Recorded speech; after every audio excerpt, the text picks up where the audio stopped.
Ada satu lawatan yang saya pergi untuk melihat mujahidin di Gaza.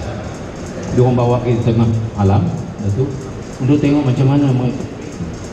So saya bersalam tengah-tengah malam tu, kali pukul 2 pagi gitulah dalam situasi itu.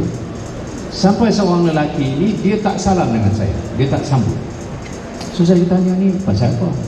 Saya sahabat dia kata, minta maaf tuan, dia buta. Jadi saya pun kata, alhamdulillah, ini seorang yang sangat tinggi jihadnya, tetapi kenapa dia harus ada di sini? Dia sudah uzur syar'i, sudah buta. He can just go back to the house and be with the mother because he's already blind. And what was the cause of the blindness?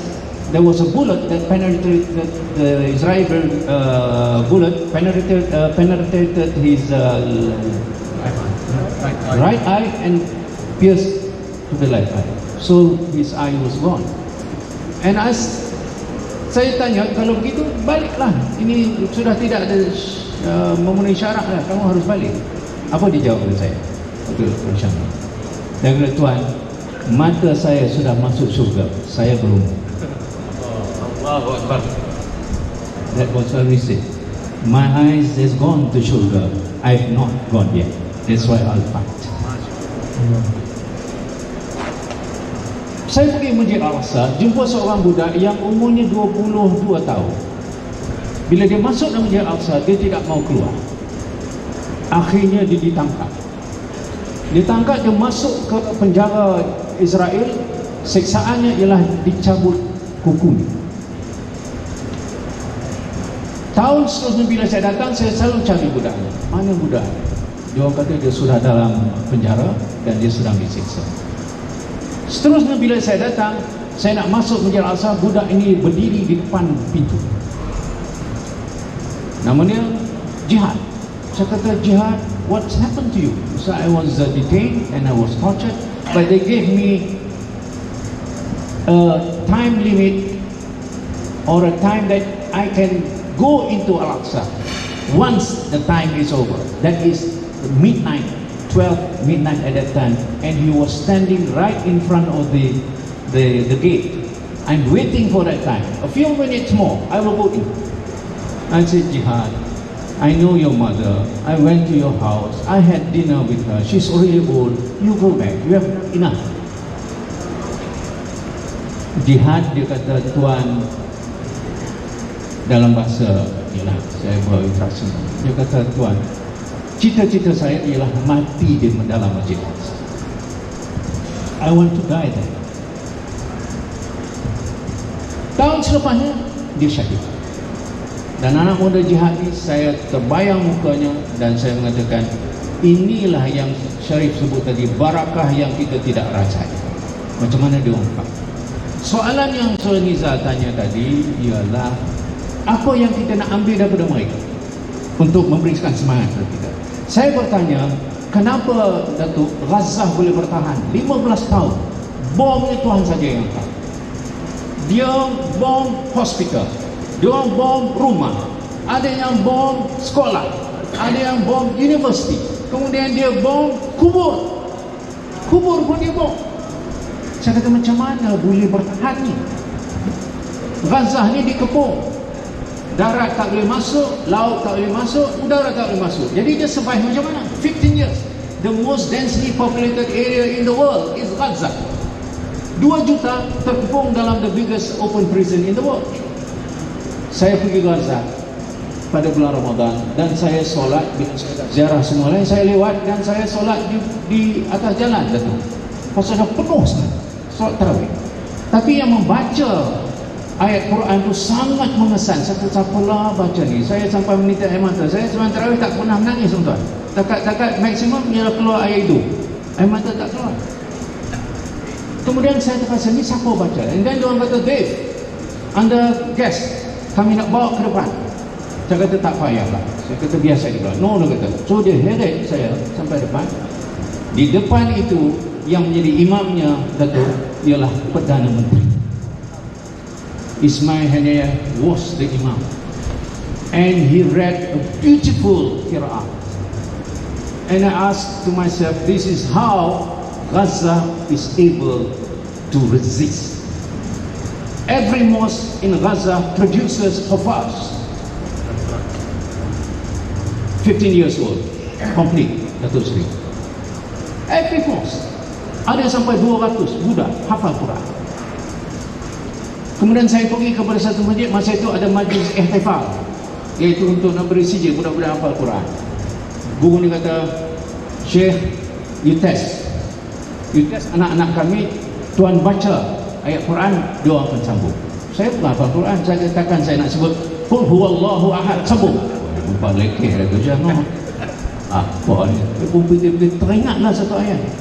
Innal muslimina wal muslimati wal mu'minina wal mu'minati wal qanitina wal qanitati wal sadiqina wal sadiqat. Dia sambung. Dia orang sambung, tuan-tuan, saya naik ke rumah. Perfect qiraat. Saya suruh sahabat seorang ada sebelah, saya kata, tebuk satu Quran, dia orang sambung. Seorang lagi sebelah saya, tebuk satu Quran, dia orang sambung. Lepas tu ada seorang budak tanya, tuan, sekarang giliran tuan, kami baca Quran, tuan sambung. Saya kata tak apa, saya pukul tak apa nak sedap, masuk bilik air tak keluar-keluar. Just to share sedikit, what we can get from the struggle of the Palestinian ialah kekuatan iman mereka. Tidak ada satu kalimat yang paling tersohor kita dengar bila kita pergi ke Palestin ialah kalimat Alhamdulillah. Bila kita tanya berapa orang yang tinggal keluarga, dia kata Alhamdulillah, 2 telah syahid. Bila saya pergi satu tempat tu, habis satu rumah, saya tanya macam mana, dia kata Alhamdulillah. Perkataan Alhamdulillah tu tak pernah buruk, padahal dia sangat parah. So what can we get from the Palestinian is this strength, bahawa diorang yakin dengan perjuangan mereka. Apakah yang boleh kita beri pada mereka pula? Barangkali soalannya begitu dah. Itu yang kita dapat tu. Yang kita nak beri pada dia apa? Masjid Al-Aqsa ada satu hadis yang sangat-sangat tersohor. Maimunah binti Sa'ad tanya kepada Rasulullah, iftina ya Rasulullah Masjid Al-Aqsa, fatwakan kepada kami ya Rasulullah, Masjid Al-Aqsa itu apa dia?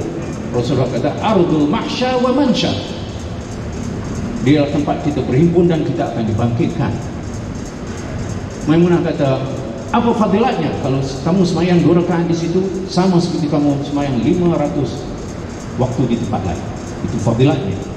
Maimunah kata, kalau kami tak boleh pergi, kami uzur, kami tak berani, Rasulullah kata, hantar minyak zaitun supaya pelita di Masjid Al-Aqsa itu akan terus menyala. Bermakna, you must take care of this masjid. Even a small zaitun oil, kamu sembah. Mendengar apa yang telah disebut oleh Dr. Sharif tadi, diorang sedang berancang untuk meruntuhkan masjid itu. Mereka cuba belah masjid itu kepada 2. Mereka cuba menyahudikan seluruh Baitul Maqdis. Mereka sedang melakukan perkara yang sangat-sangat ganas. Saya pergi semayang di sana, tuan-tuan, sekali saya dapat melihat bagaimana mereka dibunuh. Sebab setiap hari Jumaat akan ada demonstrasi dan Israel akan tembak. Jadi, apa yang harus kita buat? Mari kita terlibat untuk membantu Masjid Al-Aqsa. Kami buat IWAFIC, International Waqaf dan Al-Aqsa Infaq. Dia punya, ini lama sekali saya berhenti lagi. Datuk, Masjid Al-Aqsa ni ada 144,000 meter persegi, itu luas, 35 ekar. Ada 5 masjid utama. Sakrah, dia panggil apa? Kubah Sakrah, Masjid Qadim, Masjid Marwan, Masjid Buraq. Ini 5. Qibli, Qadim, Marwan, Buraq, itu Kubah Sakrah. Orang-orang imam di situ, Ikrimah Sabri, dan saya kenal Yusuf Abu Sunainah, saya jumpa, dia kata, we are returning back Al-Aqsa to the Ummah. We cannot defend it anymore. There's no way, because the Arab leaders are divided. They are now being told that you have to normalize with Israel, work with Israel. So we don't have any hopes with the Arabs leaders. Jadi dia kata serah Masjid Al-Aqsa umat Islam. Saya kata macam mana?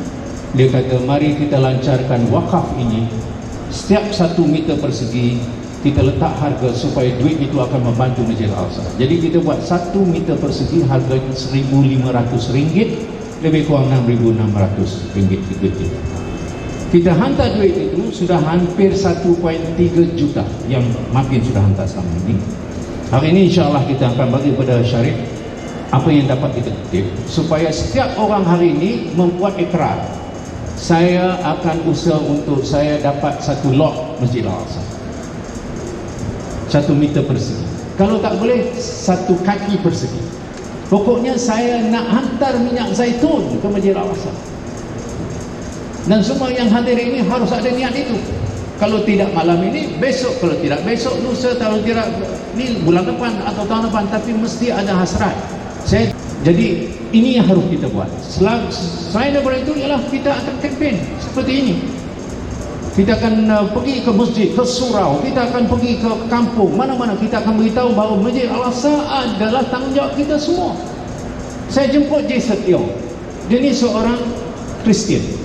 Dan dia faham bahawa Masjid Al-Aqsa ini bukan hanya untuk Muslim. Orang Kristian bersama mempertahankan Masjid Al-Aqsa. Israel serang orang-orang Kristian di sana. Sebab itu saya mengatakan, this is beyond Muslim. This is about humanity. This is about international law. This is about human rights. This is about the right to self-determination.